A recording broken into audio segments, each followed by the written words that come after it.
चैत के महीना दोरस महीना हम का जानता नहीं हमरो से अधिकार वालों जानते हो खेत 12 बजे रात में गर्मी पड़ेला ये भैया अब 12 बजे रात के बाद जब पुरवैया सिसकेला इंजीनियर साहब 12 बजे रात में मर्द मेहरारू 36 बन के रहे मुंह एक आदमी के हे मोहे एक आदमी के हे मोहे अब आओ तनी हने आओ आओ आओ का करबू 12 बजे रात ले मुंह 63 बन के रहे लोग बाकी 12 बजे के बाद जब पुरवैया सिसकेला जाड़ पड़ेला तो घुसुक सट 63 बन जाला। अरे कृपया दूरी बनाए बीच में लगातार है जननी तो कबो पड़े गर्मी कबो जाड़ मोरे राजा जी। क्या बात है ये चैत के महीना में पत्नी सोचे ले जे हमारा बलमुआ हमेशा हमरा लग ही रहे आ मरद लो दूर दूर भागो रहेला खास करके 4 बजे भोर में पूछी काहे पुरनिया लोग कह गई कि चैत के टूटल मरद आ भादो के टूटल बरद ई कबो झूठे ना तब मरद लो दूर दूर भागो रहेला मेहरारू सोचे ले कि हमरा लग ही रहे ना बबुआ अरे आइल बा चैत के मास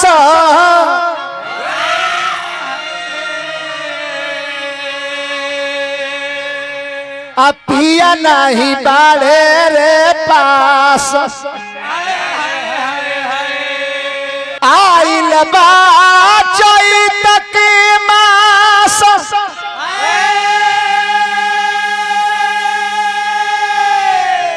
हरे पिया नहीं बाड़े पास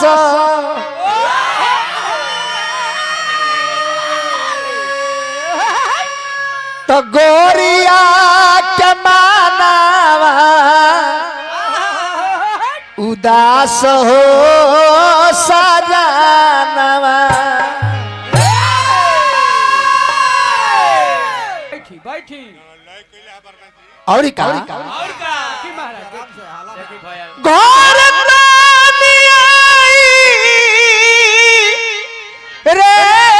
जईता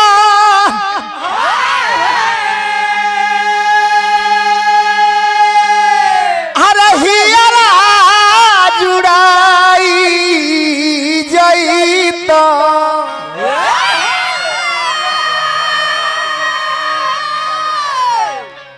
राजू यादव प्रधान बबनौली पुरस्कार हार्दिक अभिनंदन पूरा करी तमन्नावा के आशय बलमुआ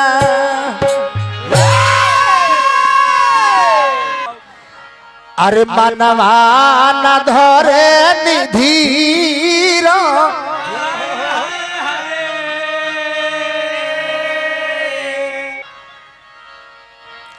नैना से ढरे नीरा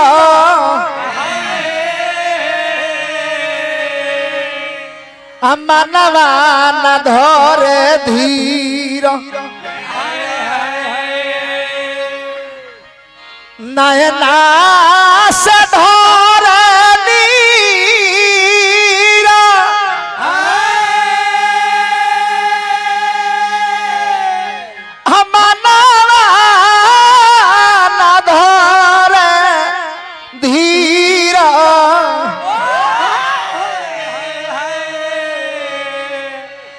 चली आई त जल्दी हमारा पास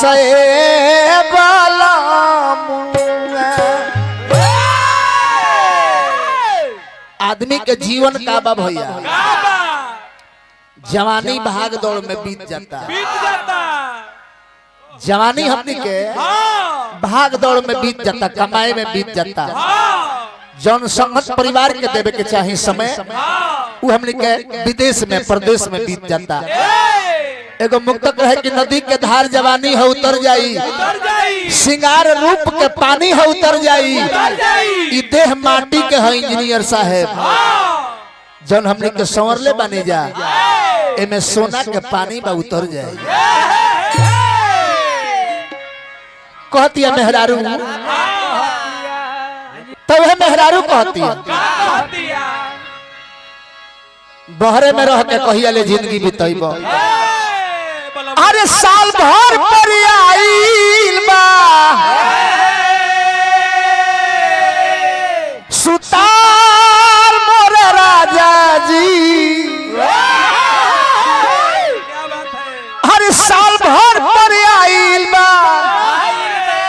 सुतार मोर राजा जी, तो आव लूट चैत के बहार मोर राजा जी,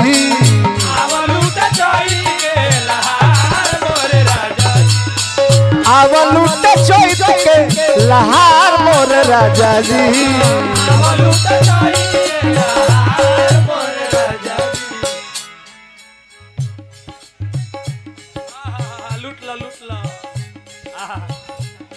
हजार श्री राम यादव जी हमरा के 200 रुपया के धनराशि प्रदान करें, हार्दिक अभिनंदन करब। बात ये के बोलबा अरे कबो बोले गर्मी कबो जाल मोर राजा जी,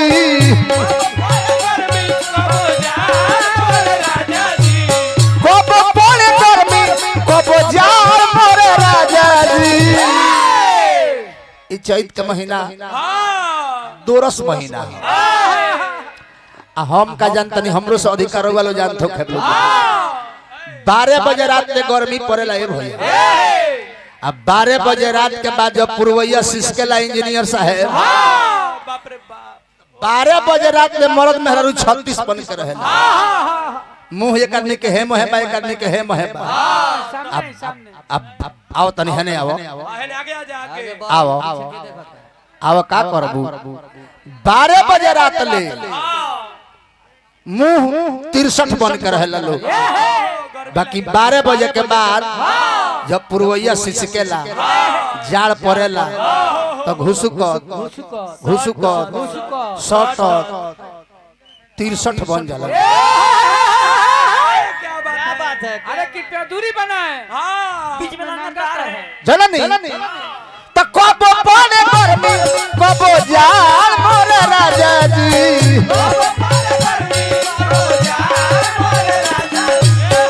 कबो बोले गर्मी कबो जाल मोर राजा जी। क्या बात है ए बोलो तया लूट चैत के लहार मोर राजा जी, अब लूट चैत के अब लूट चैत के लहार मोर राजा जी,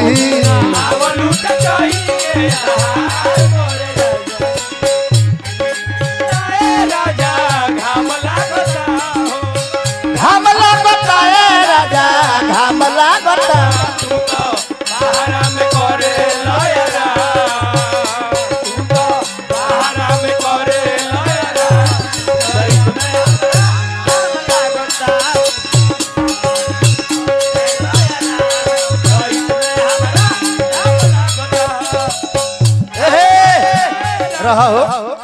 वर्तमान प्रधान नंद जी यादव जी हमरा के हजारों रुपया के पुरस्कार दिहनी, हार्दिक अभिनंदन करो। वाह मारो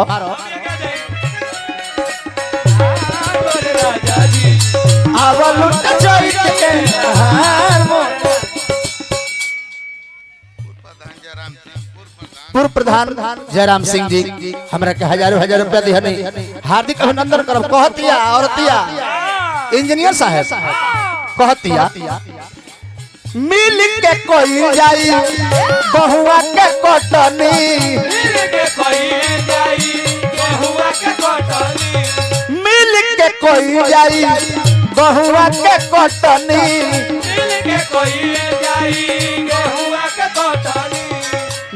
कोई जाई बहुआ के कटनी,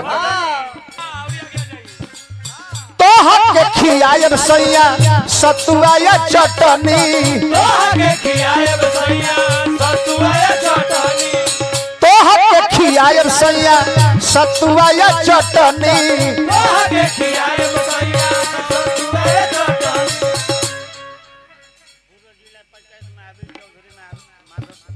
पूर्व जिला पंचायत महावीर चौधरी जी माधोपुर हमरा के हजार हजार रुपया देनी हार्दिक अभिनंदन करब। इंजीनियर साहब हर इंसान के चैत के महीना में तनी चना मकई के सतुआ जरूर खाए के चाहिए। और वो कैसे आम के चटनी से मिल के कोई जाई हरे गहुआ के कटनी मिल के कहिए जाई गेहुआ के कटनी तोहर के खियायब सैया सतुआ या चटनी तोहर के खियायब सैया सतुआ या चटनी हरे रोटिया में कोई जाई हरे प्यार मोरे राजा जी रोटिया में कोई जाई प्यार मोरे राजा जी हरे आवल लुट चैत के लहार मोरे राजा जी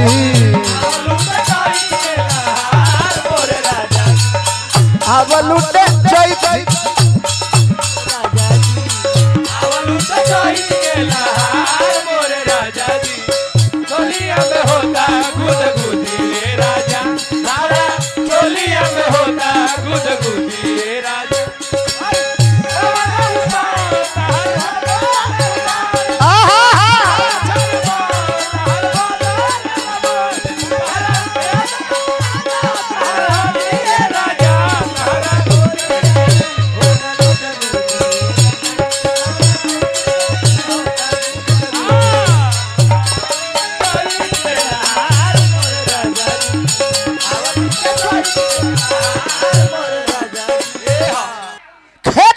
में चनकता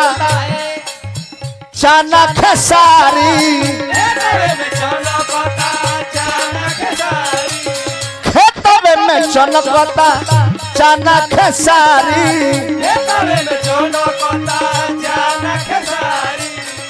ए बलमुआ खेतवे में चनकता चना खेसारी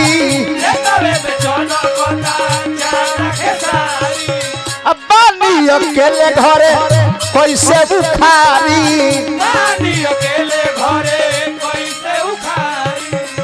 ए बलमुआ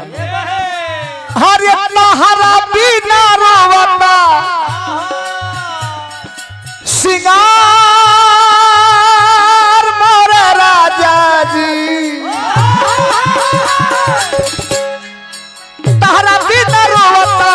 सिंगार मोरे राजा जी आवल लुट चैत के बहार मोर राजा जी